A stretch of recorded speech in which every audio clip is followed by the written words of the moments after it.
जय हिंद दोस्तों। आज हम यहाँ पर वैलेंसी पॉजिटिव और नेगेटिव में जितने भी सारे होते हैं वो हम पढ़ने जा रहे हैं। यहाँ पर हमने सीरियल वाइज वैलेंसी लिखा हुआ है 1 2 3 4 और यहाँ पर लिखा हुआ है पॉजिटिव और यहाँ पर लिखा हुआ है negative. It means that this one value indicates that the value which is written in positive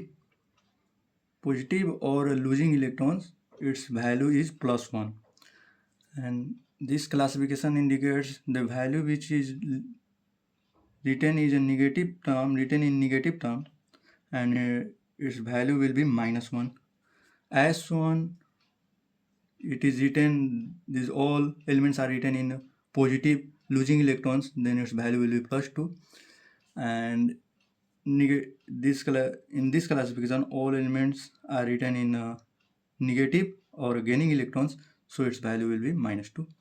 As we go further, we see 3 in the classification is positive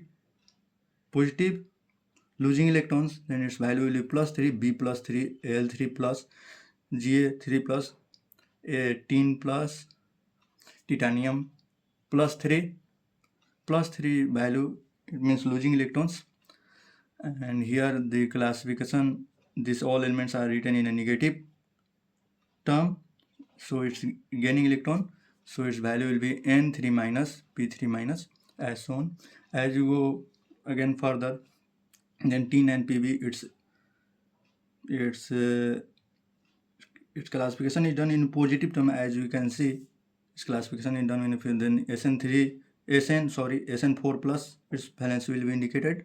As we know that valency is indicated on upper side, L3, L +3. It can be indicated +3 starting. It can be indicated by elements. Valency is always indicated on the upper side, and it can be written as Al +3 or Al3 plus. Both are correct. And as we know that atomic number is written in downside, and aluminum atomic number is 30. It can be written right side L13, or it can be written on left side also, no mention. And always remember that atomic mass और या परमाणु द्रव्यमान हमेशा ऊपर की तरफ, जैसे कि इसका एटॉमिक मास का हमने सिखाया है कैसे किया जाता है। ऑड नंबर है 13, तो इसका दुगना करेंगे और दुगना करके 1 जोड़ा जाता है फार्मूला से। तो 13 दूनी 26, 26 1 27, तो एटॉमिक मास हमेशा ऊपर लिखा जाता है। या तो राइट साइड लिखेंगे L27, या तो लेफ्ट साइड ऊपर की ओर लिख सकते हैं, कोई दिक्कत नहीं, गलती नहीं होगा। यहाँ पर आते हैं, यहाँ पर हमने क्लासिफिकेशन निगेटिव टर्म में किया है, तो कार्बन का जो वैलेंसी है C4 प्लस हो जाएगा और C4 माइनस भी हो सकता है, क्योंकि ये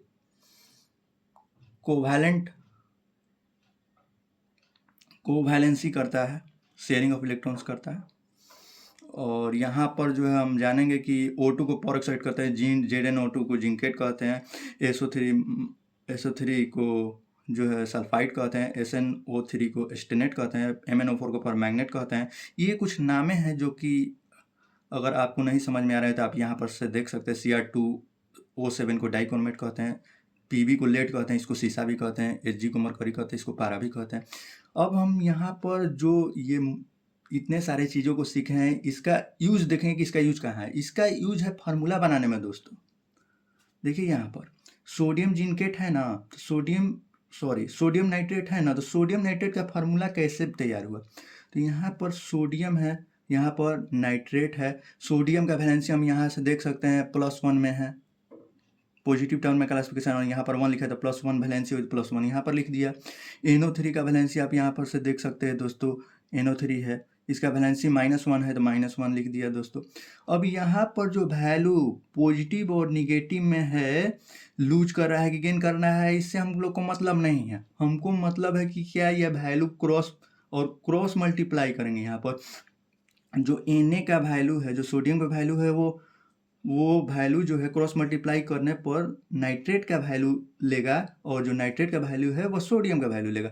और यहाँ पर कटाएंगे कि क्या ये वैल्यू कट रहा है, तो हाँ 1 1 कट रहा है, तो कट के NaNO3 बन गया, और इसका केमिकल नेम जो है हमारा सोडियम एंड नाइट्रेट बना। और ये जो चीज़ें जो मैंने सिखाई हैं, ये आपको फार्मूला तैयार करने के लिए सिखाई। आइए दोस्तों, यहाँ पर हम लोग एल्युमिनियम सल्फेट का फार्मूला निकालेंगे। एल्युमिनियम का वैलेंसी दोस्तों देखिए, हमने सिखाया है कि एल्युमिनियम का वैलेंसी +3 होता है, और सल्फेट का वैलेंसी देखिए दोस्तों, सल्फेट का वैलेंसी -2 होता है। तो देखिए यहाँ पर 3 है, यहाँ पर 2 है, और यहाँ पर एल्युमिनियम का क्रॉस मल्टीप्लाई करने पर जो एल्युमिनियम का वैलेंसी जो अब हो जा रहा है, वो सल्फेट का वैलेंसी 2- हो रहा है, और सल्फेट का वैलेंसी 3 हो रहा है। तो यहाँ पर दोस्तों ये फार्मूला जो तैयार हुआ Al2SO4, और क्योंकि ये सल्फेट का वैलेंसी जो 2 था, ये तो क्रॉस मल्टीप्लाई करने पर एल्युमिनियम वाला वैलेंसी हो गया। तो यहाँ पर जो है ये SO4 का होल थ्राइस होगा, क्योंकि इसका जो वैलेंसी है सल्फेट का जो वैलेंसी 2 है, ये 2 ना होकर 3 हो गया, तो इसीलिए SO4 का होल थ्राइस हुआ दोस्तों, और ये फार्मूला हमारा तैयार हो गया एल्युमिनियम सल्फेट का। देखिए नोट में एक बात ध्यान रखिएगा, क्रॉस मल्टीप्लाई का कॉन्सेप्ट यूज करके फार्मूला तैयार होगा, और उसके वैलेंसी जो पॉजिटिव और निगेटिव साइन है उससे कोई मतलब नहीं है दोस्तों। ओनली उसका वैल्यू यूज होगा। जो वैल्यू है ना दोस्तों, ये 3 और 2, इससे मतलब है। ये कट रहा है तो कटा दीजिए, और नहीं कट रहा है तो ऐसे ही छोड़ दीजिए, जैसे कि यहाँ पर हमने कटाया है भी दोस्तों, आप देख सकते हैं।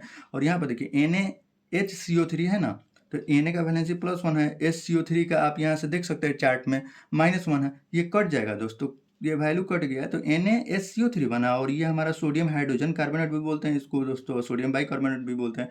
Thank you my friends.